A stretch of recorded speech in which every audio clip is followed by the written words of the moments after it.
എൻ്റെ പേര് അരുൺ. പുതിയ വീഡിയോയുടെ സ്വാഗതം. നമ്മൾ നോക്കാം നമ്മൾ ഹാസ്, ഹാവ്, ഹാഡ് ഇത് എവിടെയാണ് OET ലെറ്ററിനകത്ത് ഉപയോഗിക്കുന്നതാണ്.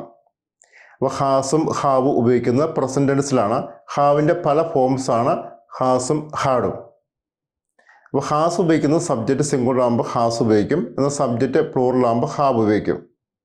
ഇത് രണ്ട് രീതിയിലാണ് ഉപയോഗിക്കുന്നത്. ഒന്ന് നമ്മൾ പൊസഷനെ കാണിക്കാൻ വേണ്ടിയും ഒന്ന് നമുക്ക് സപ്പോർട്ടീവായിട്ടുള്ള ഒരു ഓക്സിലറി വെർബായിട്ടും നമ്മൾ എന്ത് ഉപയോഗിക്കും, ഹാവ് ഉപയോഗിക്കും.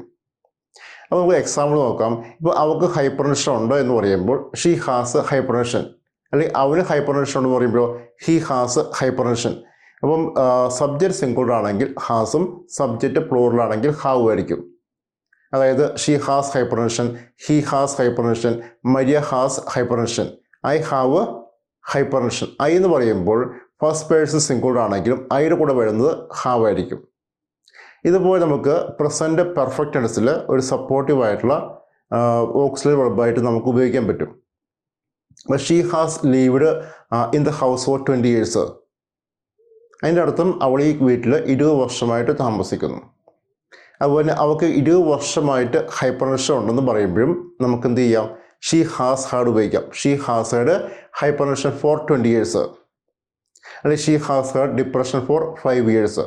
അങ്ങനെ സപ്പോർട്ടീവായിട്ടുള്ള വേർഡായിട്ട് നമുക്ക് എന്ത് ഉപയോഗിക്കാം, ഈ ഹാസും ഹാവും ഉപയോഗിക്കാൻ പറ്റും. അപ്പോൾ നിങ്ങൾക്ക് ഈ വീഡിയോ ഇഷ്ടപ്പെട്ടെന്ന് കരുതുന്നു. ഇഷ്ടപ്പെട്ടെങ്കിൽ ലൈക്ക് ചെയ്യുക, ഷെയർ ചെയ്യുക.